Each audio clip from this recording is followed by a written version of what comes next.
Okay, sinigang na hipon, baby. Tara, sabay-sabay natin panoorin. Tingnan natin kung masarap nga ba tong niluto na to. So tara guys, review muna tayo ng Alien Cooking Show para maiba naman. So ayan na nga, nilinisan niya na nga yung lutuan niya. Tapos nilagay yung kaserola at sinaksak itong induction cooker. Ino ng power button, tapos nag-settings at in-adjust. At ito, merong mantika. Hindi natin papakita yung buong brand, baka magalit yung papa mo.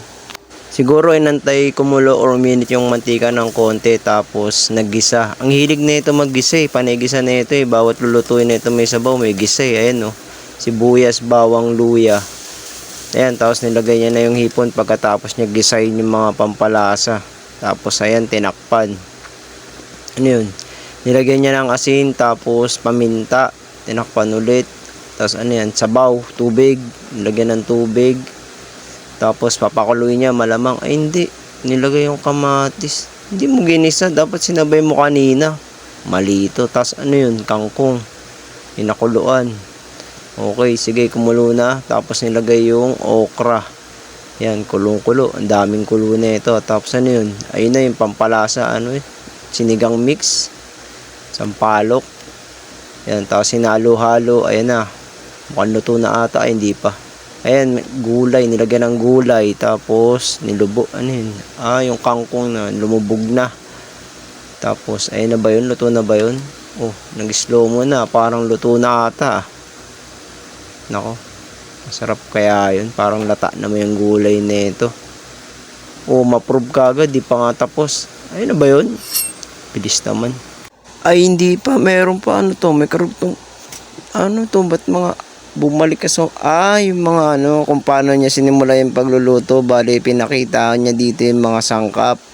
Yan yung mga pananggisa niya kanina. Hilig na itong maggisa eh. Tapos ano to, ay yung kangkong to, malamang ito yung mga kangkong niya doon sa rooftop garden.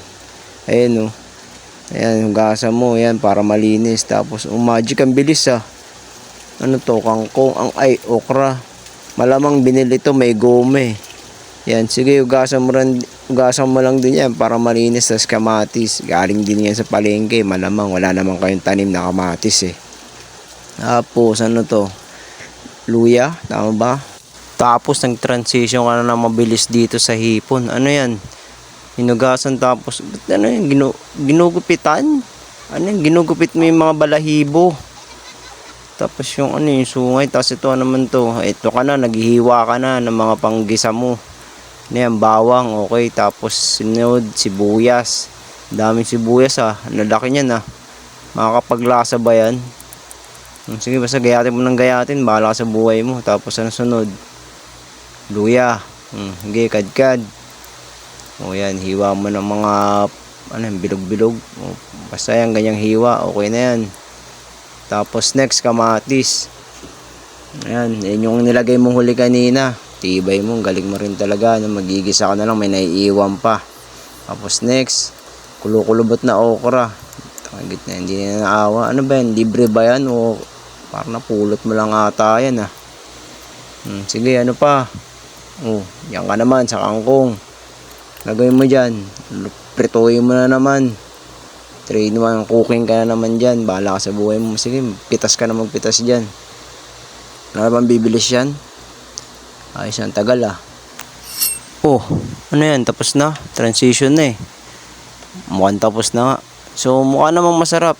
Ewan ko lang ah. Pero try nyo na lang din. Gawa na lang din kayo. Salamat sa panonood. Paalam.